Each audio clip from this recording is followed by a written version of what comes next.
आपण गेले 3 महिने आंबा बागायतदार लढतोय आणि असं असताना परवाच जी काही सत्ताधाऱ्या मंडळीकडून जी काही पत्रकार परिषद घेण्यात आली त्या पत्रकार परिषदेवर काय बोलायचं हे मोठं प्रश्नचिन्ह आहे. कारण त्यांनी सुरुवातीला इतका अहंकार सत्तेचा त्यांच्या त्या पत्रकारातून दिसून आला की गल्लीपासून दिल्लीमध्ये स्वतःला 100% समजला आणि इतका अहंकाराची भाषा की प्रथमतः या आंदोलन चिरडण्यासाठी त्यांनी काय काय प्रकार केले सुरुवातीपासून हे सर्व आंबा बागायतदारांना ज्ञात आहे.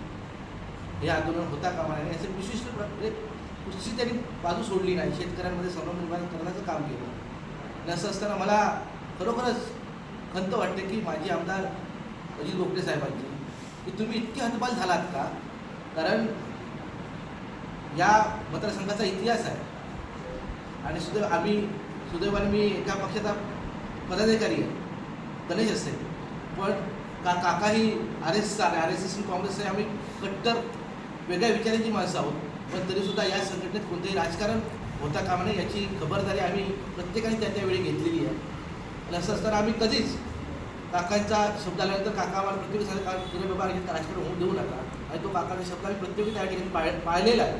असं असताना कोणतरी यायचं आणि ते विटाचा खडा टाकून करायचं काम जे काही सत्ताधारी मंडळी करतायत याचं उत्तर नियती नक्कीच देईल. पण दुर्दैवानं म्हणावं लागेल की 100% तुम्ही असताना सुद्धा तुमच्या विचारांचे मुख्यमंत्री त्या ठिकाणी आहेत. 3 महिने होऊन सुद्धा मुख्यमंत्र्यांच्या तोंडातून एकही चक्कार शब्द आपण आंबा बागायतदारांबद्दल बोललेला दाखवा. म्हणजे तुम्ही फक्त या ठिकाणी पत्रकार परिषद घ्यायच्या जे शेतकरी आंदोलन करतात त्यांना चिरडण्याचं काम करायचं. तुमची ही ताकद आहे ती सगळी निदान मुख्यमंत्र्यांजवळ वापरा. मुख्यमंत्र्यांना सांगा की देवगडात अशी परिस्थिती आहे. एक म्हणजे तुमची उंची किती समजायची म्हणजे तुम्ही साधं मुख्यमंत्र्यांसोबत बोलू शकत नाही. तिथे पत्रकार परिषद घेऊन तुम्ही मोठमोठ्या बाता करू शकता. आमची विनंती आहे याच्यात कोणतेही राजकारण नाही आणि राजकारण जर करायचं असतं तर पहिल्या दिवशी सन्माननीय साटमसाहेब त्या बोगटे साहेब नव्हते त्या मेळाव्याला पहिल्या मेळाव्याला आंबा बागायतदारांच्या सन्माननीय साटमसाहेब त्या ठिकाणी उपस्थित होते. साटम साहेबांना आम्ही काकांच्या अध्यक्षांच्या आदेशाप्रमाणे त्यांनाही व्यासपीठावर घेतलं. आम्हाला जर राजकारण करत असेल त्यावेळी त्याला विरोध केला असता. पण कुठेतरी आपलं होत असलेलं कमीपण हे कुठेतरी दडवण्यासाठी कुठेतरी त्याला राजकीय वळण लावायचं. कृपा करू आमची विनंती तुम्ही हे पाप करू नका. कुठेतरी शेतकऱ्यांचा आवाज आज शेतकरी आता कुठेतरी ते जास्त झळ शेतकऱ्यांना पोचायला लागले कारण आता सगळं संपत आलं आहे. औषधची देणी आहेत कामगारांचे पगार आहेत. आज जे काय आम्ही अपक्ष शेतकऱ्यांची काय म्हणजे माहिती घेतोय अक्षरशः शेतकरी अडचणीत असताना सुद्धा तुम्ही त्याच्यात राजकारण करण्याचं पाप करताय. याचं कुठेतरी तुम्हाला नियतीला उत्तर द्यावं लागेल आणि तुम्ही जाहीर करा जे काही सरकारने मला बोगटे साहेबांना सांगायचं आहे की सगळी पत्रकार परिषद ही मंडळी होती त्यांना सांगायचं आहे सरकारने एवढं शेतकऱ्याला फसवलं आहे की जी काही विम्याची रक्कम परवा त्यांनी अधिवेशनात जाहीर केली.